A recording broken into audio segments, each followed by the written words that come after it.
a kind of review of Unit 5, and what we're going to review, what you're going to do is you're going to come and work on this little sheet here about multiplicity, zeros, and degrees of polynomials, and you're also going to come and do factoring cubic equations, okay? So first of all, the way multiplicity works, so first of all, you can figure out the degree of a polynomial, right? You can figure out the degree of a polynomial. Like the only one you have to worry about really is this one, which is 1 degree, and this one, which is an odd degree polynomial. But when you start to see turning points, so turning points, these are your maximums and your minimums. Okay, so here's a maximum, here's a minimum, right? So a turning point is when you have a maximum or minimum. So I can figure out the degree of a polynomial by the number of turning points, right? So I'm always going to say n plus 1 equals the degree of a polynomial. So here, for a linear equation, there's no turning points, so the degree is 0 plus 1, or a 1 degree polynomial. For a quadratic, there's 1 turning point, so 1 plus 1 equals 2 degree polynomial. For the cubic, it's just 3 degrees, usually. Looks like that. Let's say I have this figure here.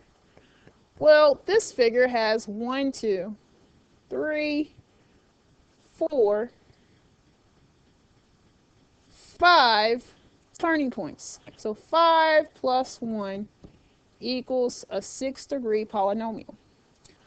Now, we're going to talk a little bit about, not worry about zeros, but about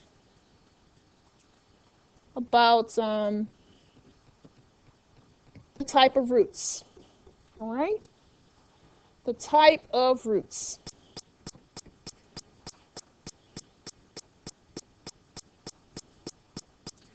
So there's basically 3 major roots that we're worried about here.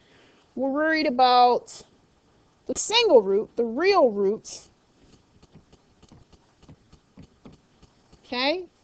We're worried about, so a real root, let's take this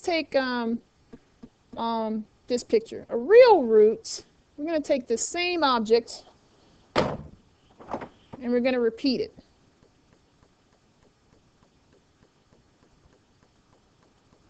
I don't like that object. I'm going to change it a little bit. So here we go.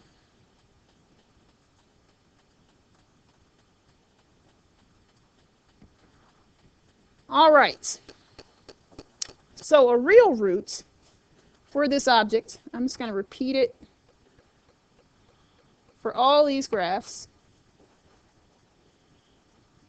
We're going to talk about the different types of roots real quick. Okay, so a real root just passes through the x-axis. It just passes through the x-axis. And real roots are single numbers. They're single terms. They're single terms. So a real root, let's say this number here is 2. It's 2. Let's say that this right here is -2. And we'll say -3. -3. Over here, -3.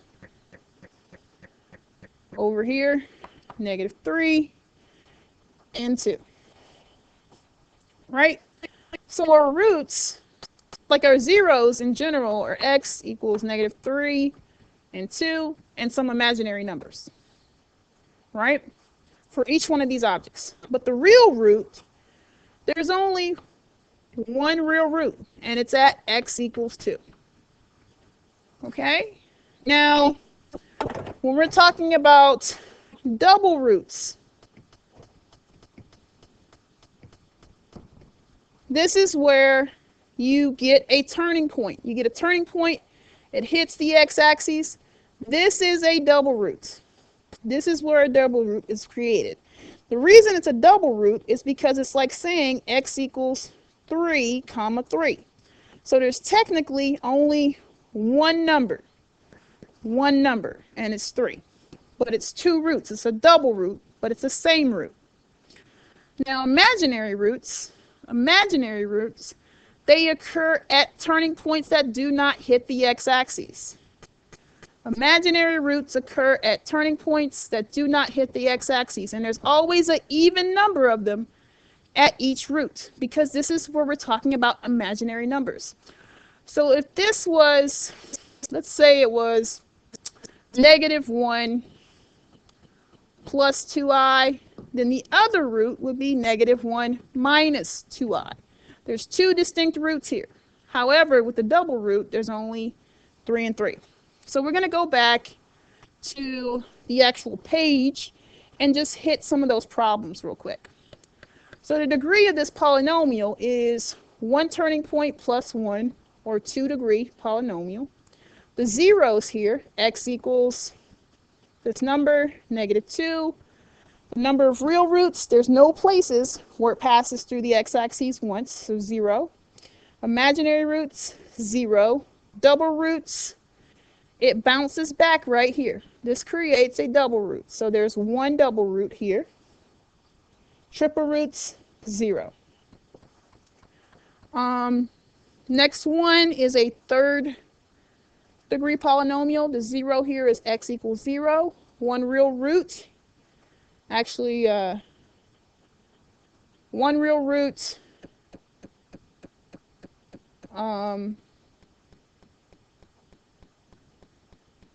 It's actually a triple root. This is a triple root. One triple root. 0 of these, 0 of these, and 0 of these. And there's a reason why. This is a triple root because it's cubic. We'll say it's cubic. The 0 is 0. Real roots, 0. Imaginary roots, 0, 0.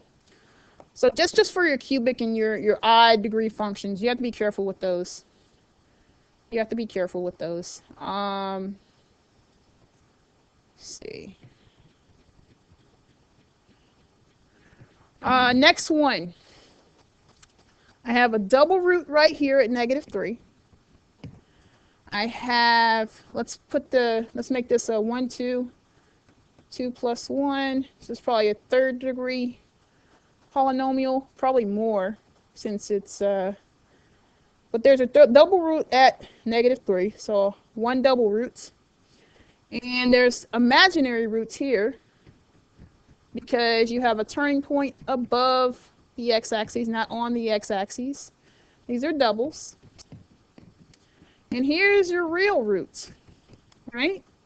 So real roots, 1, imaginary, 2, triples, 0. And you're done. So go back and look at the information. Make sure you understand.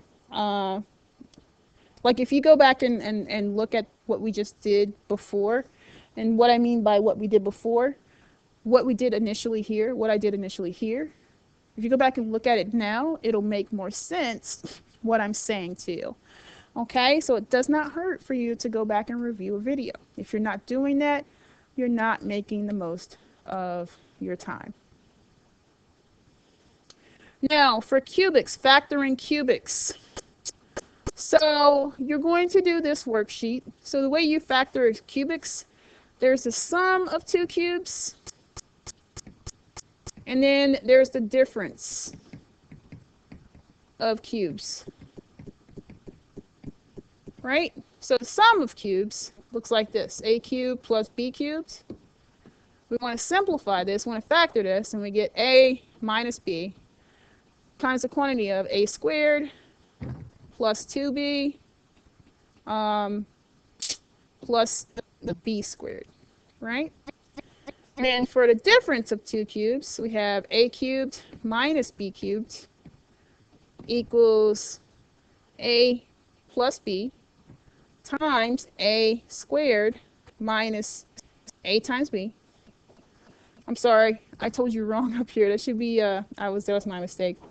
Should be plus a times b, okay? Then down here again, plus b squared, all right? So number one's difference of two cubes, sum of two cubes. Number two is the difference of two cubes. So I have x plus 5. So let me do something first. The cube root of x cubed equals x. The cube root of 125 equals 5. So I have x plus 5 times x squared plus 5x plus 25. All right.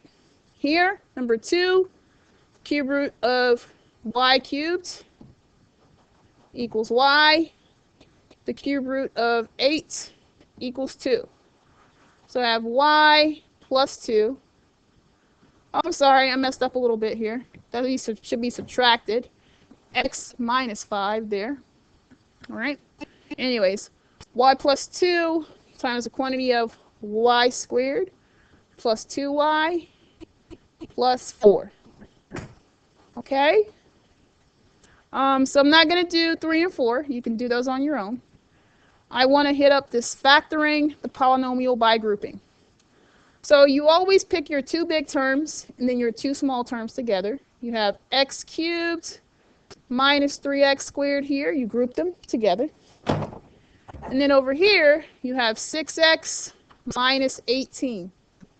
All right? So divide both sides by what you can factor out of these first two terms and swing it out to the outside.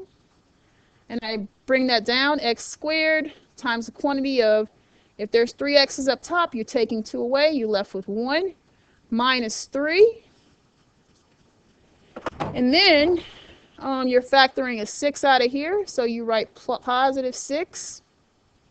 You divide 6 out of both terms, and what you find is simplifying x minus 3. And what you do with grouping is you're taking one of these away, these are the same, and you're bringing it down, you're bringing that blue one down, and then you're putting these two together. So x squared plus 6, and you put parentheses around it. Okay? And that's pretty much just to review these kind of concepts. That's pretty much all I have for you. So just make sure you're doing these worksheets, finish all the worksheets that are attached, and get back to me if you need anything.